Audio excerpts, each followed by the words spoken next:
Robert, Lalit, William, Bob, Michael, Patrick. Oh, good. All right. All right, let's start. Welcome to TradeSpoon. My name is Vlad Karpel. I'm CEO and founder of TradeSpoon, and today we're going to have a live trading room open to trade stock and options using both TradeSpoon and Yellow Tunnel technologies. For those of you who are new, welcome. If this is your first live event, do me a favor, type in first. Always want to welcome users on the YouTube channel. We are actually publishing and broadcasting live on YouTube as well as on Discord servers. So for those for today, we're broadcasting on the YouTube. Welcome, YouTube subscribers. Do me a favor, if you like the content, click on subscribe and to the TradeSpoon channel and share it with your friends. Right? We want people to have access to the content to help them, navigate through this volatile environment. So that's my brief bio. For those of you who are new, disclosures are very important. I'm going to go through some live trading examples. So it's important to read the disclosures. Trading stock and options involve risk, not suitable for everyone. You must be aware of the risk and be willing to accept it in order to invest in current market conditions. I'm not a financial advisor. I'm not registered as FINRA, nor SEC. I'm showing you what I do in my own account based on my own risk tolerance level. For general education purposes only, please consult your financial advisor prior to making any trading decisions. Also, it should not be assumed that the future trade picks will be profitable or will equal past performance, and you can see the relationship between TradeSpoon and Trading Block on the bottom of your screen.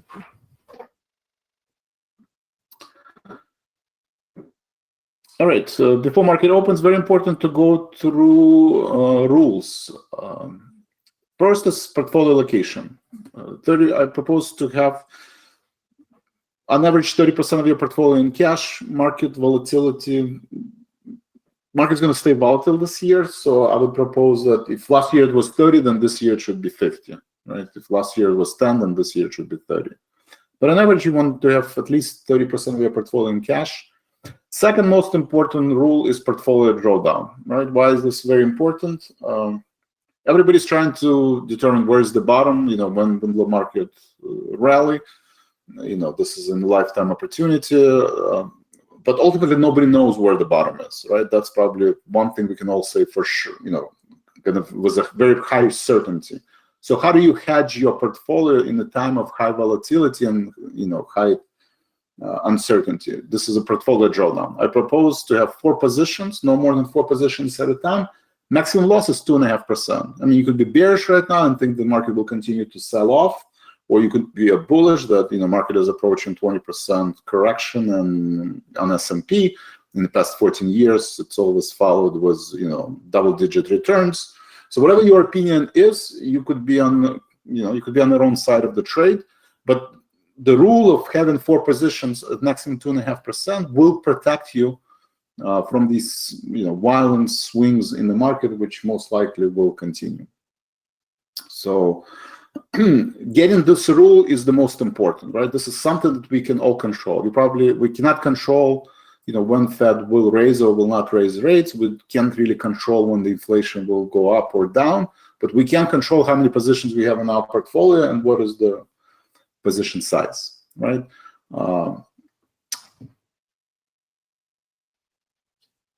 I did put some of the very important key takeaways from previous corrections, right? 2018, right? Markets as spiders were down 20%, right? That's a good example. 2016 spiders were down 20%.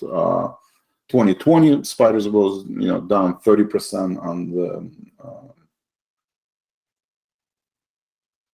start of the coronavirus. So when the VIX approaching 40, when you see dollar moving higher continuously, treasury prices moving higher, what are some of the rules, right? Since we can't really call the bottom, right? In order to call the bottom, you need to have some kind of evidence that the bottom is approaching. Usually, for my rule that has helped me is, we wait 2 to 3 days to confirm trend change. So if you want to see if we are approaching the bottom, we need 2 to 3 days of higher highs and higher lows. They're going to be violent. We're going to have 4 or 5% move, but at least you know that we are either that the bottoming process has started. I don't think anyone can say that the bottoming process has started until this rule has applied, right? So I would say wait for 2 to 3 days to confirm trend change. Very important rules.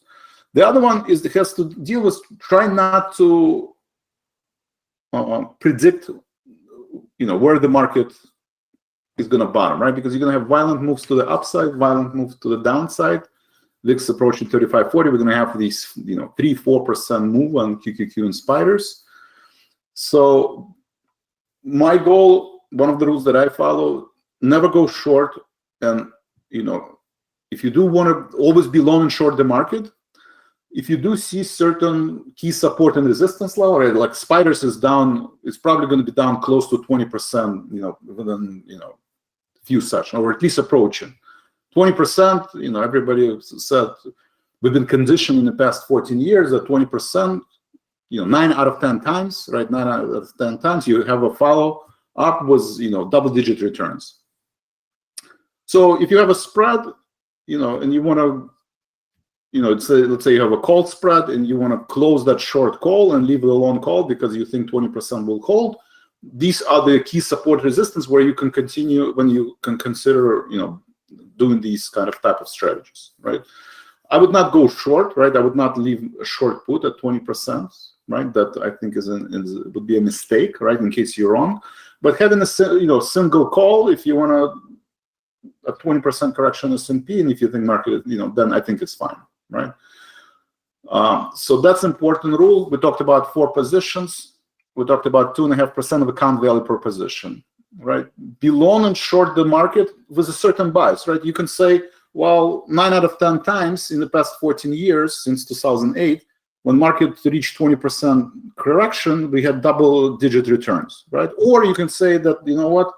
You're right, I cannot time the market, so I'm going to buy when the market is down 20%. I'm going to buy more when the market is down 30%, and I'm going to buy more when the market is down 40%, right? Kind of using this dollar cost average and put some of your long positions at different levels that the market is down. That's also fine. So you express certain bias, right? You could be long bias, you can be short bias. But you want to probably have, both long and short position. If you want to go long at 20% correction S&P, just maybe have a put, right, to protect, merit put or some kind of a hedge in case market is going to, in case 20% pullback is not going to hold, right? So be long and short the market, and you can have certain bias. You can be portfolio neutral, you can become portfolio, bearish, portfolio bullish, but important to be long and short the market, at the same time. Allow more time, right? If you think that the market is going to bottom in the next week or two, don't trade, May or June options. Go further. Give yourself more time for the market to reach the bottom, and whatever your opinion is on the market, usually you just double it, right? And that's how I come from the IT world, project management. When somebody asks me how long something is going to take, right? And I do a lot of calculations, and I build these complicated Excel spreadsheet, project plan, and I say, and I think it's going to take 2 months or a year, right? The rule in project management is just multiplied by 2, right? We're remodeling the house, apartment in Florida. They said, it's going to take them a year to remodel the balconies. Well, guess what? It's almost 2 years, and they're still not done. So market is the same way. You just multiply by 2. If you think it's going to take a month to bottom, okay, multiply by 2, it will be 2 months. If you think it's 3 months, then multiply it by 2, it's probably going to be 6 months, right? So something like that. So you give yourself more time. How do you give yourself more time? You expiration months, right? If you think it's going to be June, go to August, or go to if you think it's August, go to October. So allow more time and allow more space, and that will reduce your position size. More space, if you think that S&P 9 out of 10 times, will hold 20%, just assume that maybe it will be 30% or 25%. So give yourself more space in terms of your stop losses, or maybe buying the put. Right, so you're basically selecting you're giving yourself more time, you look at the previous support and resistance, right? If you think, on S&P 62% retracement will hold, then give yourself, put the stop order below 50%, instead of below 62%. Usually, how do you identify capitulation? Spikes in dollars, spikes in treasuries, spikes in volume, spikes in VIX, right? This is usually classical signs of capitulation. You do have violent ABC patterns. Wait till end of day to make trades. Market is going to be volatile throughout the day. Usually the last 15 minutes is actually going to dictate the trend. And don't go short. In terms of, the positive news is that QQQ is basically at 50% retracement, right? Now we're looking at the weekly chart. So this is 1 week chart. We are at 50% retracement, 286. Kind of separates bulls and bears. It's important for bulls to hold on to this level, 286. So you can see that a lot of, so you definitely can see breakdowns in almost all the asset classes, especially like stock like Apple, right? Apple in free fall, right? Everybody was saying that the only way market will capitulate if Apple capitulates. Apple is probably the last, multi-trillion-dollar companies that, are needs to pull back, right? Whether probably 62% correction retracement will be 131, 50% retracement will be 170. So it looks like it's heading. There is support at 140, right? It's sitting at the key support. That's the January 21 high, September 13 low. It's important to hold on, right? Key support level. But it broke through the main long-term support levels, right? Same thing Tesla. Tesla is sitting at year-to-date low. If this level doesn't hold, well, the next level is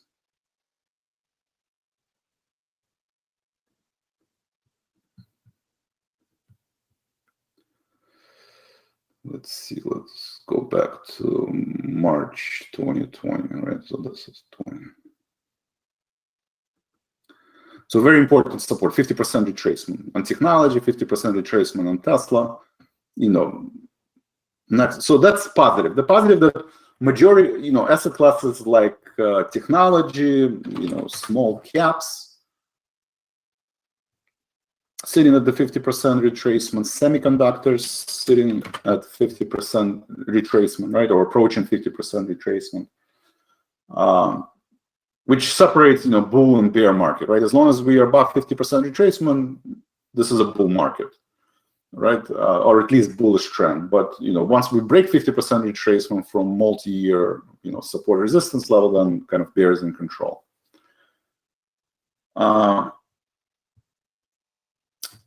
So the bearish part is that we're definitely oversold, reaching multi-year level support, but VIX is behaving a little bit strangely, right? Actually, yesterday on the down day, VIX was lower, right? Which doesn't make sense.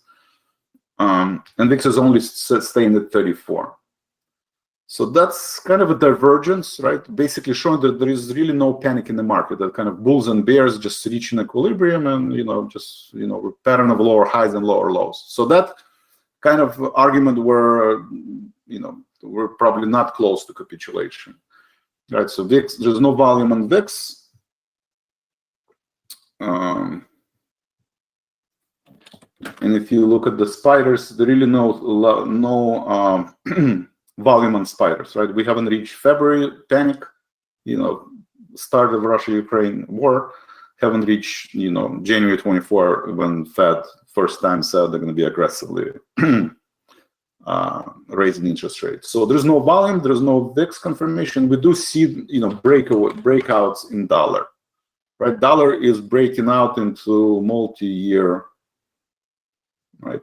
It was kind of, what's this level? Called 104, and now we're trading 104.5. So it looks like we're breaking out, and that's usually signs of where the panic is probably going to start accelerating, right? So dollar breaking through multi-year level highs. You have high yield kind of breaking through the pre-pandemic pre-pandemic high, kind of a, in the free fall, high yield, and then what else? And treasury, right? People are hiding in treasury, right? And then you have a strong moves in treasury, where treasury continues to go higher, right? Going back to this downtrend channel. So that's my view on the market. I don't, there's no signs that we are close to the bottom or we have reached the bottom, right? We just have to kind of continue collecting the data. We are sitting at the key support and resistance levels across, all asset classes, and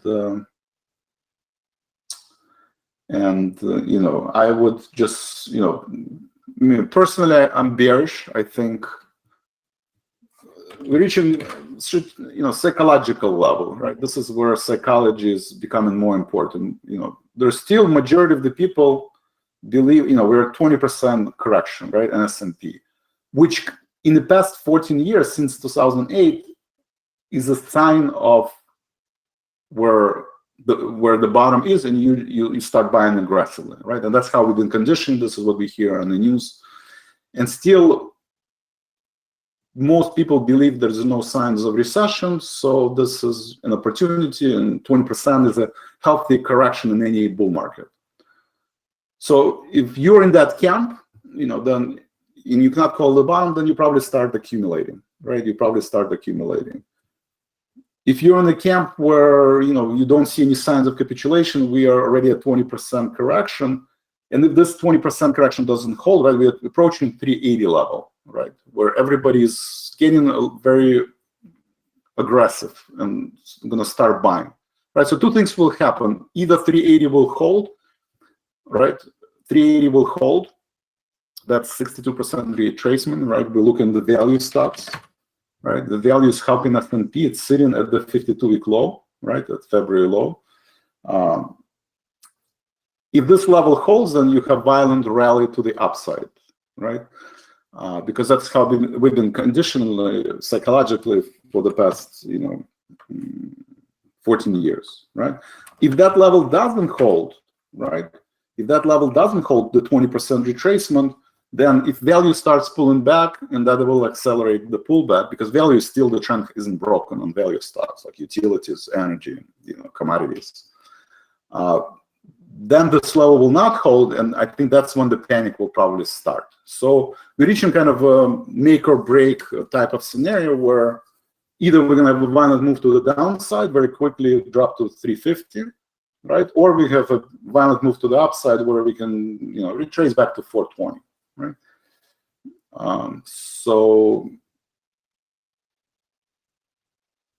But until then, we kind of, we wait and see. Right, but we are reaching, key long-term support resistance levels, right? We broke all the year-to-date support resistance. Now we're going back to like multiple year or multiple decades type of support and resistance levels. So volatility will definitely pick up, right? Volatility should definitely pick up. All right. Any questions, Michael, Patrick? Osama Dassi, welcome back.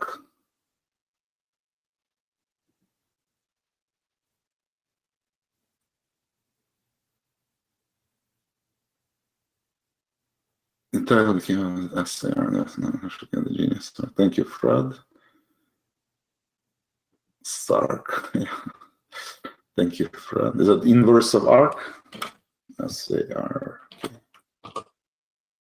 Yeah. Yeah, I mean, you can definitely, yeah, that I forgot, the Bitcoin, right? The Bitcoins of the world in the free fall, right? So we went from 1.3 trillion to 5 trillion, right? So lost 2/3 of its value in GBTC. Probably the most popular ETF went from 55 to, or was it 60? 55, 60 almost, to 19. And ARC is in free fall. ARC is in free fall. Actually, interesting. ARC is below or right at the pandemic low, which is a little bit concerning.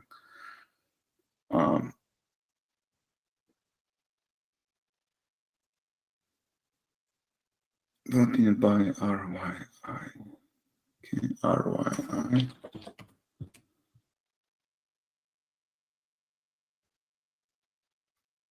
Okay. I would be careful with buying steel company. My point is that, I mean, you could start buying. There's two approaches to investing, right? Spiders is down 20%. Historically, that has been a great opportunity, right? So you can buy, Tesla, you can buy steel, you can buy energy. It doesn't matter what you're buying. You know that at some point, market will be back at 480, right? It might be, a year from now. It might be 6 months from now, maybe 2 months from now. So people who do not go to live trading room and who do not do active investing, I think there's nothing wrong. Is basically say, you know what? Average is, bear market is about, 30 to 40%. And you don't know what it is going to be, or even if we're going to have a recession, right? The narrative is changing. More and more people saying the recession or stagflation, but it's not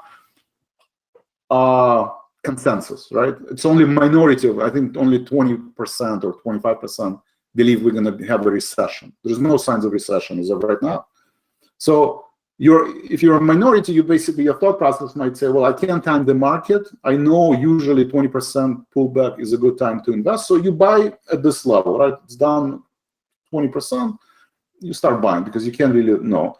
And then you basically say, well, Vlad, if it drops, average recession, then after 20%, if it doesn't hold, then average recession is about 30%, or 40%. So you might basically say, I'm going to buy at 380. Then I'm going to buy at 340, 340, and then I'm going to buy at 300, right? Because I know that at some point this recession will be over if we have a recession, right? And sometimes next year, market will be at 4.8. So I think there's nothing wrong with that strategy, right? You basically say nobody knows where the market is going to stop. It might stop at 20, it might stop at 30, it might stop at 40. So I'm going to keep buying at these levels, right? Always preserving the cash and just make these investments. So that strategy, to me, I think is a sound strategy, right? Without trying to time the market, without actively participating, and not missing this opportunity. So, but the only time, you want to buy at, if you buy at 389, one thing you want to make sure you travel into the future, right? These future rehearsal exercises. If market drops to 346, you do not want to capitulate, right? Or if it drops to 320, you don't want to sell what you bought at 388. Right, you basically, if you're buying at 388, you put a stop order, like worst case scenario. If you think worst case scenario, let's say pre-pandemic level, right? We shouldn't drop below pre-pandemic level. So you put a stop order at 314 or something like that, right? You don't want to capitulate at these levels because you don't, the only way you would buy, or if you are buying at 380, you have a well-defined stop level. You basically say, well, if it drops 1% below or 2% below 380, I'm out. Because there is a little room to the downside, right? But there is a lot more room to the upside. So those are, I think, appropriate type of trading strategies, right? You buy at 380 because you think it's going to rebound to 420 with well-defined stop levels, or you buy at 380 because you're going to be even more happier to buy it at 320 because you're 80% in cash, right? So this type of strategy makes sense. But if you're just buying because you think this is the bottom and you're going to capitulate if we drop to 340, then I think this is not the right time to buy.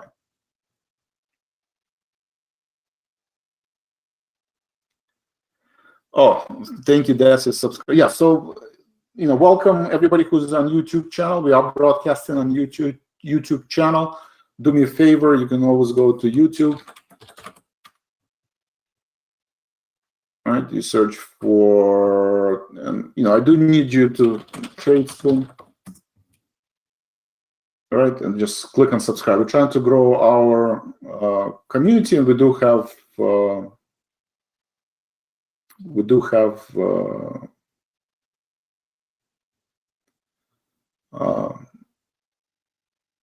you can subscribe to live, and we have different videos. So greatly appreciate if you can help us grow, spread the word. Hit the share. Hopefully you like the content, so click the like content. Click on subscribe button and share it on your social media. Facebook, if you belong to any of the blogs, or if you belong to any trading community. I mean, it's a free content, right? It's a free content. Hopefully this helps you to navigate the volatility in the current market environment, gives you just another opinion, right? And I'm here to help people to deal with the volatility. So definitely, thank you. Faust, good morning. Thank you, Fred. Trading plan, very important. Thank you, Fred. Disney is not helping, right? So Disney, let's go through the positions. Disney is not helping. Disney is down 3%. I do have a position. I need to close it. Thank you, Fred.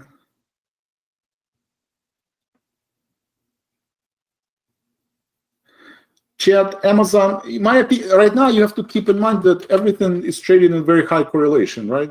Amazon, well, actually Amazon's turning positive, so that's good. Looks like we're having some kind of reversal. So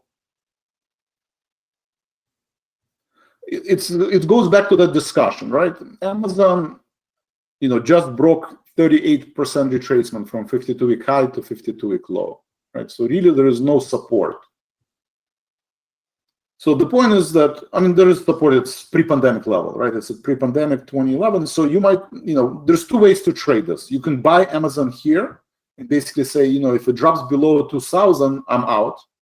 You have limited risk and a lot of upside if the 20% pullback holds, right? So this is one way to trade it.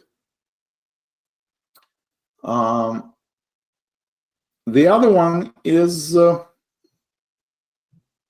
you buy for long-term investment. You bought it at 2,000, and the next level would be probably 1,600, and then that's pandemic low, right? Pandemic low. So you might say, I'll buy it at 21.12, and if it continues going lower, I'll buy it at 16.24.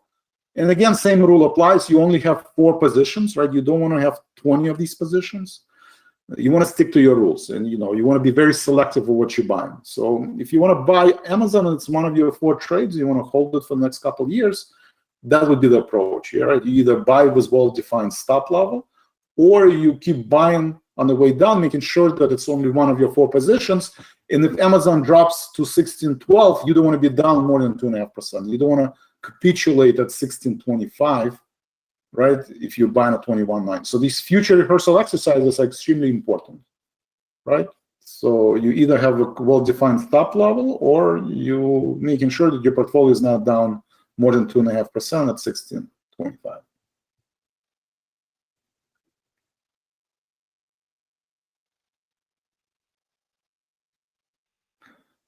Ted, would you consider a move on our QQQ September put spread at all? So let's go through. I'll go through the positions.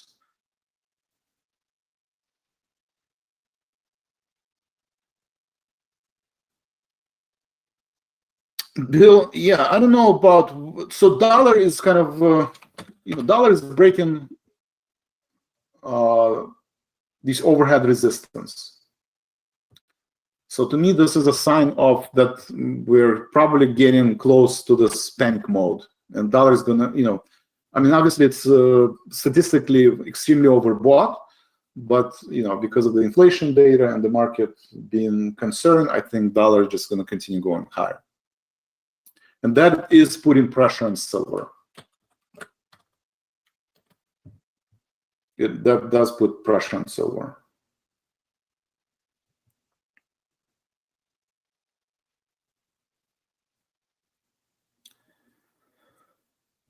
Bond should, 2 years from now, bond should be higher.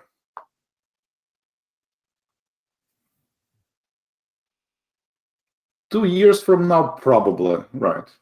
Right, probably, but that means 2 years bond probably could be at 280. I agree, but also keep in mind most likely bond is going to reach March 2020 low, right? 88. So it could be down 40%, right? It could be down 30-40% from these levels, and then so it's the same approach. Any stocks you mentioned is the same approach. If you're buying bond at 124, you want to make sure that when bond reaches, if bond reaches 88 or 80 level, you're down less than 2.5%, and you really have 4 positions, so you have to be selective, right? You don't have that many shots. You don't want to buy Boeing, and I'm going to buy Amazon, and I'm going to buy Bitcoin, and I'm going to buy Rivian, and and market drops in 10% or 20%, and you're going to exit all of these positions, right?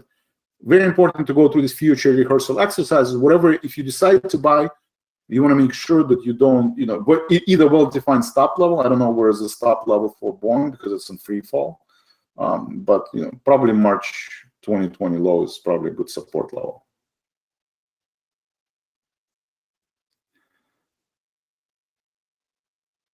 Yes, this is all Russia-Ukraine war. It's going to be extremely volatile, right? It's kind of, and I think that will continue on. But it looks like it's building the top. So you might have another rally or not, but it looks like it's losing momentum.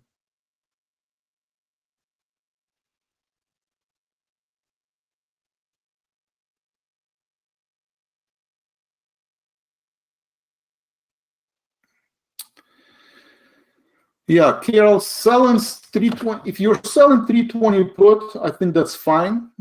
Obviously you're collecting $3.43.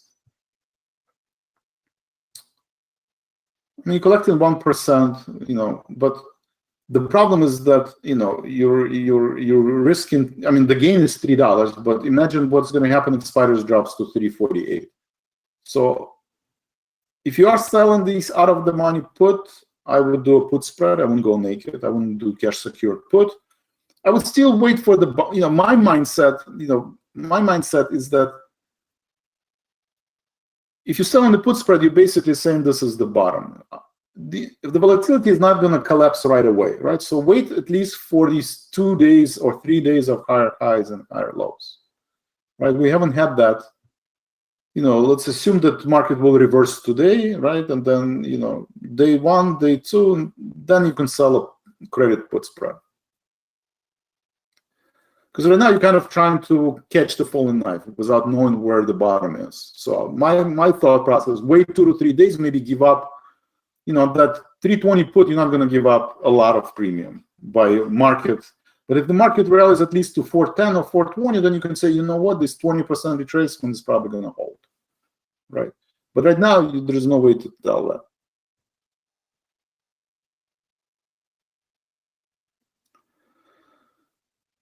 William, how do you recover if you end up down more than 2? If you're down more than 2.5%, at least for me, I'm out of the position, right? I don't wait because I don't have an opinion.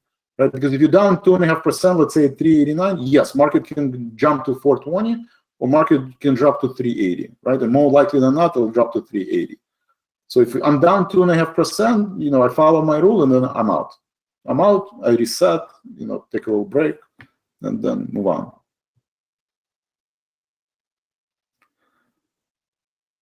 Carol, thank you. Fred, thank you. John, going to 380. Yeah, I mean, 380 is, there's not, there's got to be some kind of positive news for the market. We already had CPI data, we had PPI data, we had Fed meeting. I'm not sure what's going to happen between now and the end of May, right, for the market to have a strong rally. The only one is could be psychological, right? We're 20% down. I know majority of the people are bullish on the market. More than 50% of people are bullish on the market. More than half of the people are already start buying Amazons and steel and energy, right?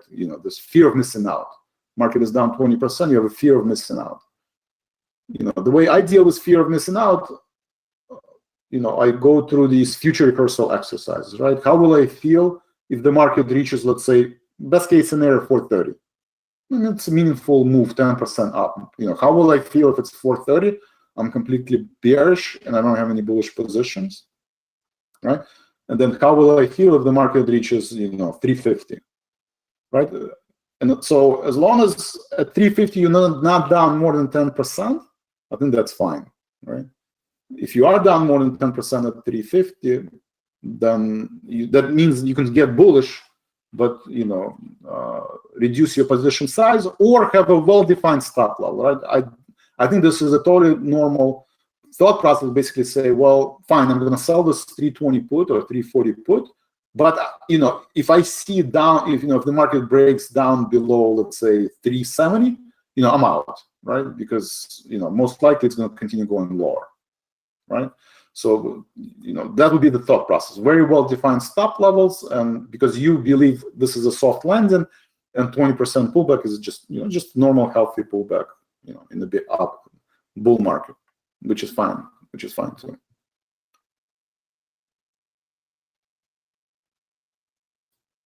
Thank you, Fred. It is you do feel like a kid in a candy land. I agree. Amazon. I want to buy Nvidia. I want to buy Rivian and Robinhood, and I want to buy all of it, right?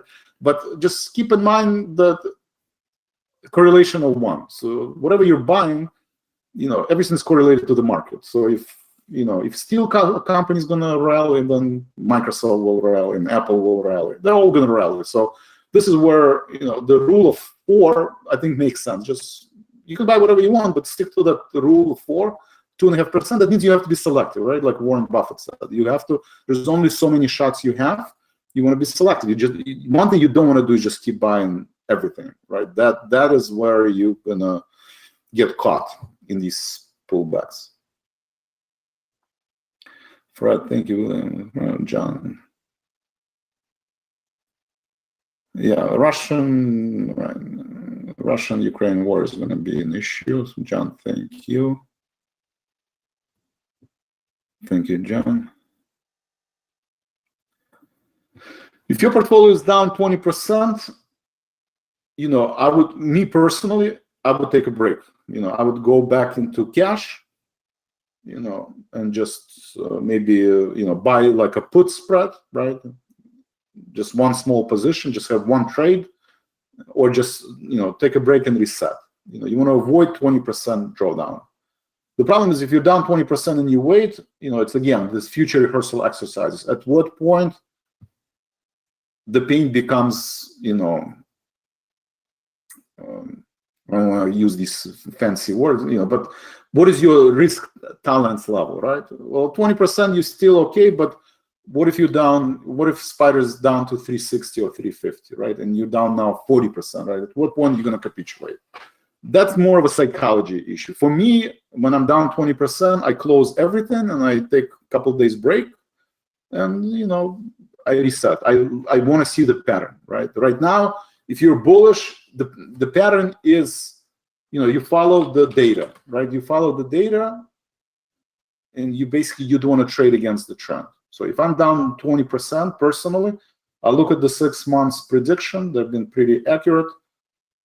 We're heading toward 380 level by October. We're already, way below the 405 level that the model predicted. So the sell-off is accelerating right now. It is accelerating, and it's a downtrend. It's going to take months to break this trend, not days, not week, months to break this downtrend, right? Because this is data from 1990, right? The past, since the inception of spiders. So we're definitely trading a downtrend. If I'm down 20%, I would not trade against the trend. I would just close everything, and if anything, just leave one position, spiders put spread, and just wait and see what happens. That's my personal opinion. But again, this 20% is kind of there's no rule. It just depends on your risk tolerance level. My risk tolerance level is 20% is my threshold. I start panicking at 20%. I derive most of my revenue comes from my trading, right? So I don't have that high of a tolerance. Some people, for discretionary income, they have full-time job, they don't care if they're down 20%, 40%. I'm more conservative, right? My full-time income comes from trading. So I can't tolerate 20% drawdowns.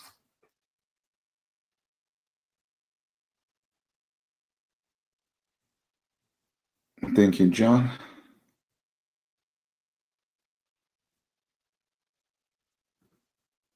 Thank you, John.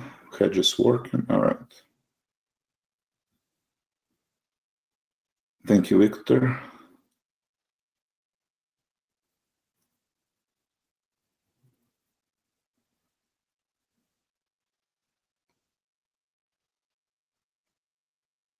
totally separate correlation. I know there's some pair trading that don't make sense. It depends on volatility, but like if you look at the spiders, right, 6 months, you can see it's in downtrend. So inverse FH, right? You know, it's up, right? And it's in uptrend. So some pairs work well, some pairs do not. It depends on the volume and depends on history of data, right? Because these calculations are done, you know, some of these ETFs, even though in the inverse ETF, they don't have the same historical data or they don't have the same volume. And that might impact the calculation. So Bill, hopefully that makes sense. Add more bearish position. Let's review them. Awesome, thank you. Yeah, spiders, DUV, XY, they usually are, but these leverage ETFs, sometimes they're not, right? Or triple leverage ETFs, they're manipulated and they don't follow with one-to-one correlation. All right, let's review the position and see if we want to make any adjustments.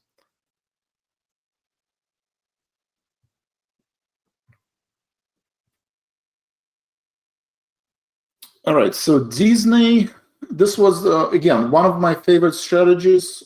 You know, small trades selling out of the money premium, especially on earnings, right? Yesterday, Disney, you know, for 15% move, you still get, you know, 80 cents worth of premium, right? More than 0.5%, almost, you know, 2/3 of the percent.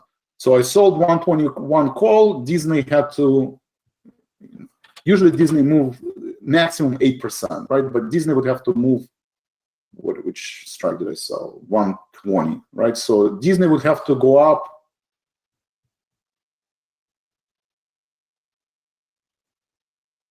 you know, 13%. It would have to go up 13%. So 2 times maximum historical move, right? And you're still getting premium. So this is an example where, you know, I didn't sell a put because, you know, if it has bad earnings, it could drop more than 10%. So I decided not to do the iron condor, because my concern is that market, you know, is continue to, you know, trade lower, right? So for that reason, I just did the call spread. I mean, if you're more confident about Disney, large company, and, you know, everybody is participating in theme parks, and then you could have done both.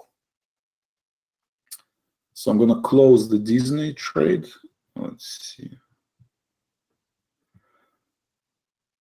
Again, you want to do liquid companies, liquid names, right? They have, you know, 10 million shares, you know, Disney, well-known companies. You probably want to stay away from even companies like Lyft, right?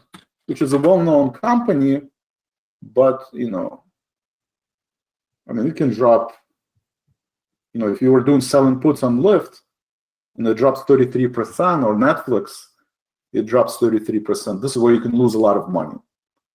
So for that reason, you know, stick with cash flow positive companies, well-known names like Disney. You know, Disney probably will not drop 33%. You know, Netflix might drop 33%. Disney probably will not. So I'm out of Disney, right? Liquid names, Fortune 500, large caps, you know, don't do low, you know, mid cap or small cap. You know, so this is an example of Disney. So I'm out of Disney.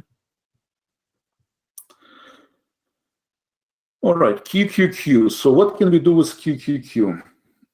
So one way to do it, again, this is depends on how much risk you wanted to take. So I did roll yesterday 300 put to 290 put, right? So one way to do it, if you think that 20% can 20% will stay, right? Then you can roll 290 to, I mean, 285, right? You can close 290 put and roll it to 285 put, right? Because you still, you know, there's no sign of capitulation. If you're in the camp where, you know, QQQ is fallen, you know, and it's trading below 50% retracement, right? 286, or it's right at the 50% retracement. Exactly this downtime. Let's say you think this level will hold, right? So 50% retracement, we gave, you know, QQQ gave up half of its gains, you know, from the past 2 years. you think there should at least be pause and maybe a rally back to 320. So same thing, I can continue to close at least one of the put, right? So I'm going to close the 290 put, right? 2340.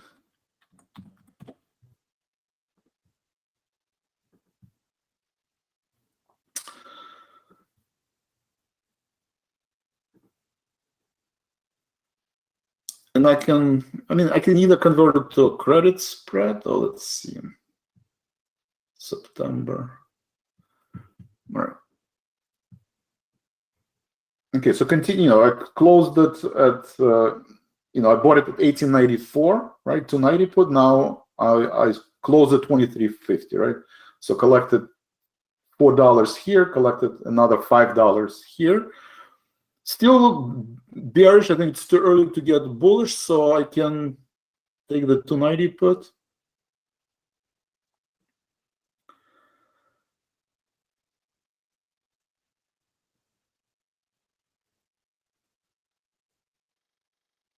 Well, next one is 285.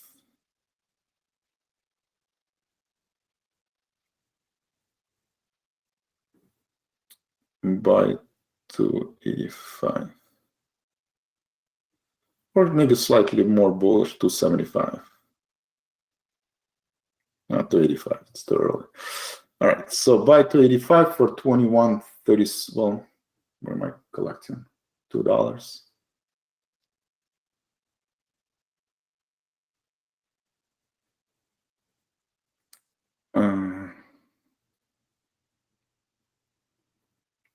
Fine, we'll do 275. So let's see, 275. 275 would be actually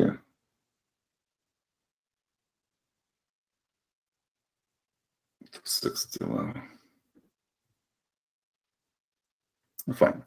So 275. So I'm going to convert it to a credit spread. Buy to open wine at 17.33.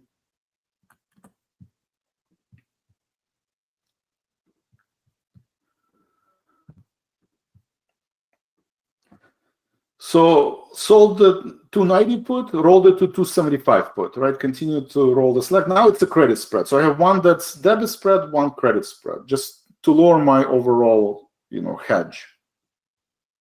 But again, collecting, $5 worth of credit. And at 275, I think QQQ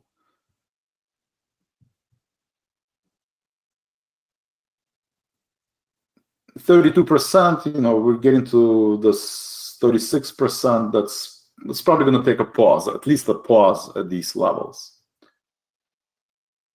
Now I do see that the 320 level is broken, right? And probably not going to get repaired. We will have a rally.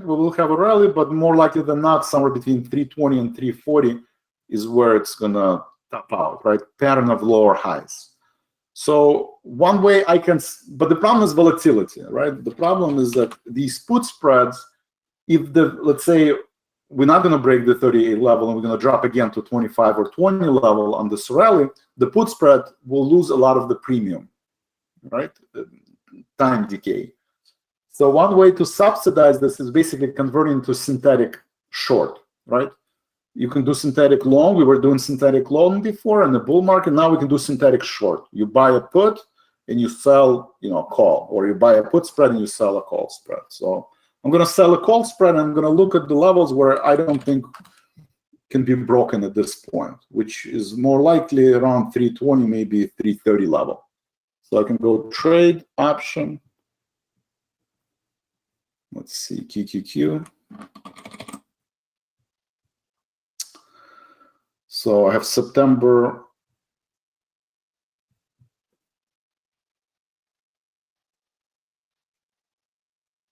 So I have 300. So I have 300 to 80 put. I can do 320. Vertical. We'll do $30 difference.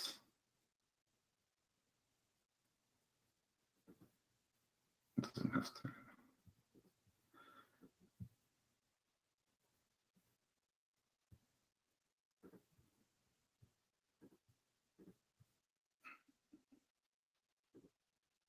Okay, so I'm going to select, let's see, 320. In that case, maybe 340. Let's see. So if I go back to 340 call, was it trading $15? No, sorry, $5. That's not enough. So I have to go back closely. Let's see, 330, silent. Okay, fine, 320. So selling 320 call and buying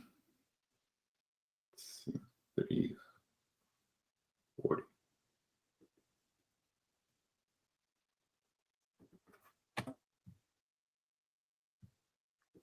$350.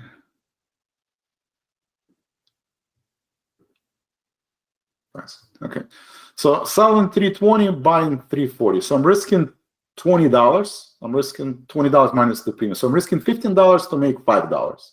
Right. So 30% the width of the strikes. That's usually how much credit you want to collect. Right. So I can make $5.50 as long as QQQ doesn't go above 325 level. Right. So the 320 is where the breakdown happened. So 325. So that would be this level, the previous high. Right, the previous high. So as long as it stays below 325 by September, then this would be a profitable trade. And I'm subsidizing the put spread. The put spread that I still have 380 to 80 and 380 to 75 put spread. And I'm receiving a credit of $5.58. So that would be another way to. So basically, you convert into synthetic stock, but short synthetic stock. Because I'm long, I'm short at 300 was the put spread, and then I'm subsidizing it was the 320 short call.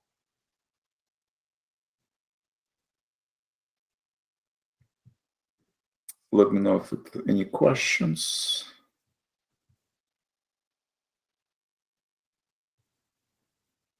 Thank you, William.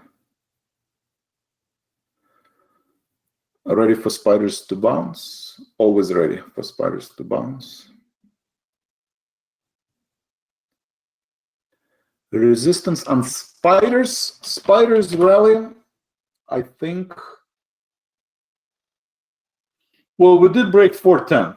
So I think core scenario, we rebound back, what we said here to 410. I think that would be the core scenario. Market is oversold and due for bounce back. Best case scenario is 330. I still think we are a pattern of lower highs and lower lows. So this would be the best case scenario. And obviously the worst case scenario is what we talked about, 50% retracement, this ABC pattern, right? So you have a strong A, right? Strong A, right? At some point this A wave is going to be down. Then you have 50% retracement of B, which would be 430, 390, 40 points, 2410, right? So, right, and that's the core scenario, right? So this is 1, then you have 2, and then usually there is 3, lower lows, right? So that would be the setup. Right, market is oversold. Any positive news, you rebound back. Usually it's a 50% retracement, and that's where that ABC pattern comes in play, right? This 50% retracement, and then usually you have, wave C, right? How far is this A? Again, wait till end of day, wait 2 to 3 days of higher highs, and then you'll know that this was the end of A. But for now, it could be or could be not. It looks like we're reversing.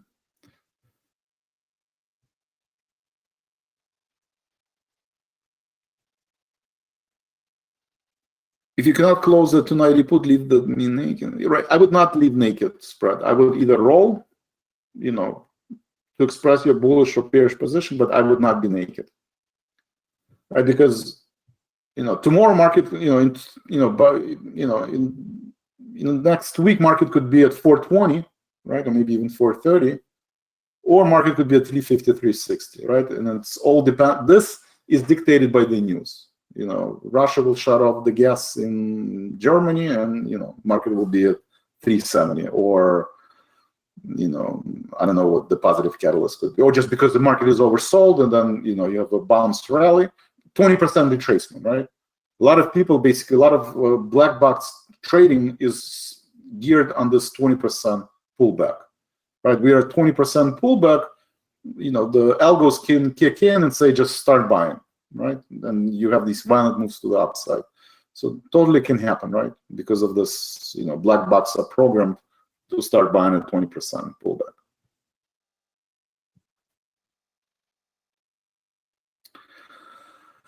Wait for, it looks like we do have a strong reversal, both spiders. We had that yesterday, right? I mean, we almost have it every single day, right? We have a strong pullback, reversal.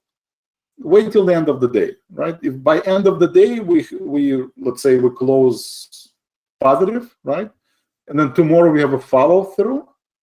And then the day before next we have follow through. That would be a good sign that maybe there is no capitulation. Maybe we, like a March scenario, right, where VIX just kind of, this is the top, this is the new top. VIX reaches 36, 38, and then you have a strong rebound rally, right, back to 20 level.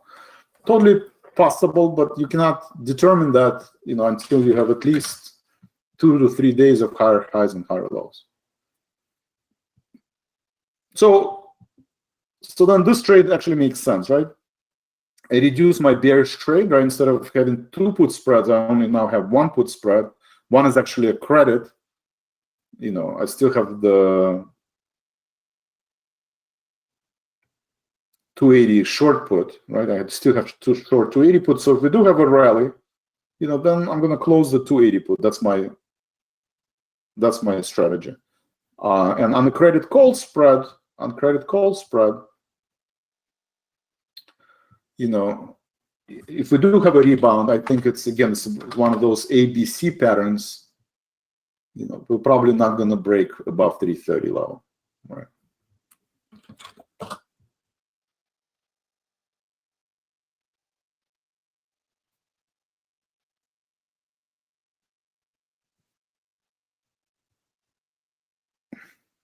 Thank you, TJ. Fred, TJ. Fred, thank you. So my put holdings on QQQ right now are, I have 300, I'm long 300 put, right? And then I'm, sorry.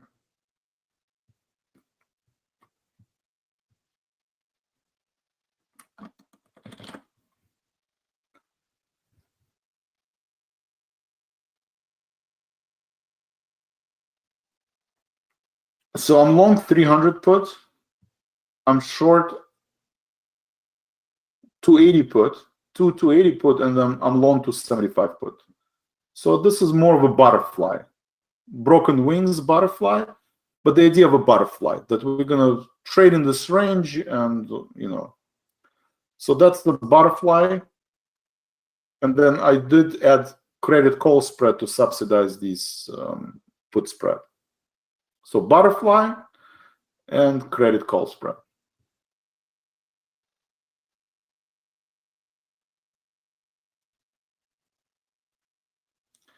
Is your strategy to buy and sell a put or a call at the money and the same expiration? Buy and sell a put or a call. I usually don't do it, right? You can buy and sell the same, basically, option symbol, right? For tax purposes, you usually can do it. Some companies let you do it, brokers let you do it, some do not. But usually you cannot buy and sell the same option. Bill, thank you. Osama, thank you. All right, so that's QQQ. SH, if you think 20% pullback, at least we're going to take a pause, then it makes sense to trim some of your positions. right? So bearish position. So I did that yesterday with this SH, right? Bought at 1527, trimmed at 1597, right? It's a 5% move. And next one I have at 1650. It actually came close, didn't get filled, 1627. Silver. Well, if we have a reversal in the market, silver should rally. We'll see if we can reverse. It is May contract, 50 cents. June contract. So it's a June contract. So I still have time. I guess a lot of it will depend on treasuries, right? Treasuries kind of continue to pull back. I would look at 272 to confirm that this is the top, but it looks like treasuries are pulling back. Dollar is stubbornly bullish, so that's an issue. So we'll just have to wait and see. Meanwhile, QQQ is turning positive, SMH turning positive, Spiders turning positive. Makes sense. We're at 20% pullback. XLK, I did trim XLK position with the idea that if we do have a rebound, I want to buy it back. So I did trim half of the XLK position, still bearish, and then XLP. I'm probably going to get rid of XLP. Let's see. Put spread close at 240, maybe close the rest. Let's see. Where's XLP? Looks like it's building the bottom, so probably put a premium service, spread service, so I'm going to close it. So close.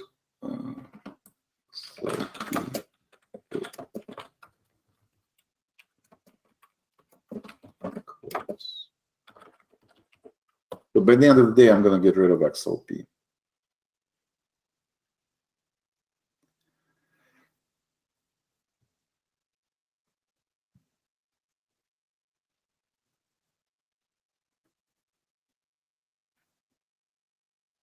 TJ, advantage of butterfly, if usually you think that, like if you think that 20% retracement will hold, but we're not entering the bull market, we're going to trade in some kind of a range, right? So maybe for the next months, we're going to trade in this range, right? Maybe we'll get back to 350, maybe we'll get to 430, but we'll gravitate toward this new norm, 380. So then you do butterfly. Right, because on one hand, market is oversold 20%. This is by definition, kind of a, anything below 20% would be a bear market. So if you think that we're not in bear market, then but you think there are still some issues in the market where we're not going to make new highs, then you do butterflies, right? You can have broken wings. You can express your opinion, but you basically say, listen, best case scenario 430, worst case scenario 350, and we're gonna, keep. We're going to do something like this. Okay, so then you do, then butterfly is one way to do it. Thank you, Yuri.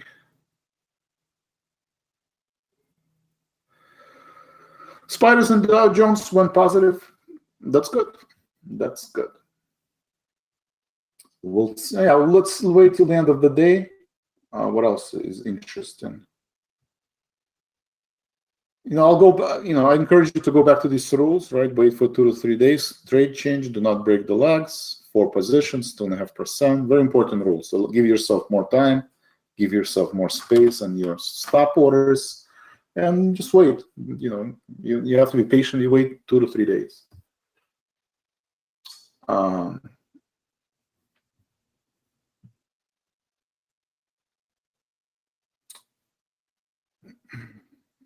I would keep an eye on the dollar. To me, dollar, as long as dollar continues to go higher, that's bearish for the market.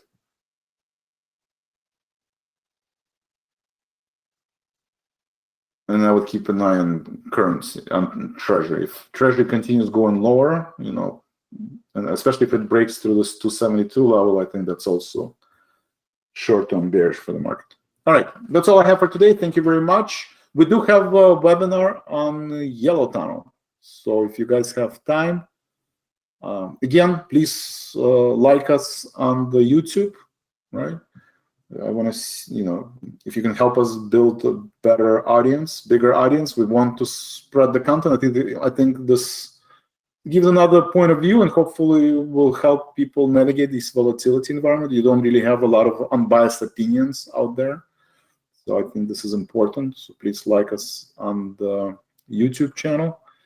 And then today at 12 o'clock, you know, I'm going to talk about trading psychology, how important is trading psychology. You know, I have this extreme, you know, fear of missing out, fear of recession, and, you know, how do you deal with that? What's the, you know, what one way that works for me, you know, or works for a lot of traders that I've talked to before. And I hope to see you there at 12 p.m. Central. Thank you very much and have a great day.